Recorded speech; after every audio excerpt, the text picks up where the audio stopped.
Hello मित्रों, दोस्तों, भाइयों, बहनों, बेटियों। मेरा नाम सत्यपाल बोध है। मैं नेचुरोपैथी का डॉक्टर हूँ और इस समय साउथ अमेरिका के देश बोलिया में हूँ। सम्यक कर्म करता हूँ। यहाँ भी गरीब लोग हैं जो हॉस्पिटल नहीं जा सकते या डॉक्टरों की फीस अदा नहीं कर सकते। बहुत महंगाई है यहाँ, अंग्रेजी दवाइयाँ बहुत महंगी हैं। तो मैं ऐसे लोगों को डायग्नोस करके नेचुरल दवाई से उनका इलाज करता हूँ। पिछले 32 साल से मैं यहाँ बोलिया में हूँ और मैं लोगों को सिखाता और बताता भी हूँ। और ये वीडियो भी मैं इसलिए बनाता हूँ कि लोग जो है अपने स्वास्थ्य का ध्यान रखें और खुश रहें, खुशियाँ बांटें। तो बताना चाहता हूँ, रक्त के कार्यों में जल चिकित्सा की भूमिका। देखिए, जिस समय चोट लगने पर खून त्वचा से बाहर की ओर फूट पड़ता है, उस समय श्वेत कोशिकाएं ठंडे पानी के कारण लाल कणिकाओं को रोकने में सहायता करती हैं। इसलिए ठंडा जल रक्त को बाहर आने या निकलने से रोक देता है। श्वेत कणिकाएं बहुत पिलपिली होती हैं, अतः ये सरलता से रूप बदल लेती हैं। चोट लगने पर रक्त जब बाहर निकलता है तो जल का प्रभाव श्वेत कणिकाओं पर पड़ता है और ये रोगाणुओं को पी जाती है।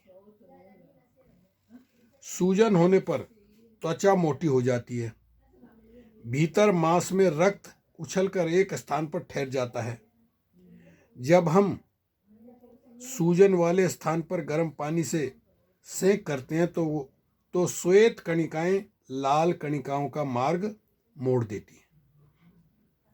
अतः जमा हुआ रक्त पिघलकर अपने गंतव्य पर पहुंच जाता है। फलस्वरूप प्रतिजीव विष नष्ट हो जाता है और गर्म जल के संपर्क से सूजन खत्म हो जाती है। गर्म जल की सेंक रक्त के जीव विष का प्रतिरोध करती है। श्वेत कणिकाएं प्रतिरोधन में जल की सहायता करती हैं। इस प्रकार चोट धीरे धीरे कमजोर होकर ठीक हो जाती है। श्वेत कणिकाएं जल को प्रक्षालित करके शरीर रक्षा के लिए मैदान तैयार करती हैं। ये विकारों को सोख लेती हैं। तंत्रिका तंत्र की जानकारी। तंत्रिका तंत्र को अंग्रेजी में नर्वस सिस्टम कहते हैं। यह मनुष्य के शरीर का बड़ा जटिल यंत्र है जो शरीर के अन्य सभी यंत्रों का नियंत्रण करता है। यह संपूर्ण शरीर पर शासन करता है। इसी कारण इसे शरीर का राजा भी कहते हैं। इसकी जानकारी से जल चिकित्सा में बहुत सहायता मिलती है। इसी कारण इसकी चर्चा आवश्यक है। इसके अभाव में शरीर का प्रत्येक कार्य रुक जाता है। सभी अंग काम करना छोड़ देते हैं। यहाँ तक कि छोटे छोटे जीव के कार्य भी समाप्त हो जाते हैं। साथियों, हमारा शरीर प्रकृति ने ऐसा बनाया है कि वो अपने अंदर बहुत सारे बीमारियों का इलाज करता है, लेकिन हम समय नहीं देते। हमारा खान पान का तरीका जो गलत है, रात को 9, 10, 11 बजे जाके खाना खाते हैं, पेट भर के खाना खाते हैं, खाते सो जाते हैं। तो सारा समय उस भोजन को पचाने में निकल जाता है। यदि आप रात का भोजन 6 बजे कर लें, 10 बजे तक वो पच जाए, आराम से सोएं, तो फिर शरीर जो है भोजन पचा करके कुछ आपके अंदर की कमियां दूर करता है। यह तंत्रिका तंत्र में विशेष कार्य है। यह सारी बाहरी संवेदनाओं को ग्रहण करता है। यह बुद्धि, प्रतीति तथा इच्छा शक्ति पर नियंत्रण रखता है। जल चिकित्सा द्वारा किए गए कार्यों को नियंत्रित करके चोट चपेट को ठीक करने की आज्ञा देता है। जीवन संबंधी सभी महत्वपूर्ण कार्यों का यह विधायक है। यह एक ऐसा सुयोग्य शासक है जो अपने महल में बैठकर सारे शरीर के कार्यों को चलाता है। यह आज्ञा देता है और अंगों के कार्यों का समाचार प्राप्त करता है। तंत्रिका तंत्र है क्या? तंत्रिका तंत्र कोशिकाओं से बना है, जिन्हें हम तंत्रिका कोशिकाएं कहते हैं। इनकी बनावट भी अन्य कोशिकाओं की तरह ही होती है। हाँ, इनमें एक विशेषता पाई जाती है जो इन्हें दूसरी कोशिकाओं से अलग करती है। इनके बाहर बहुत छोटे छोटे सूत्र या तंतु निकलते रहते हैं।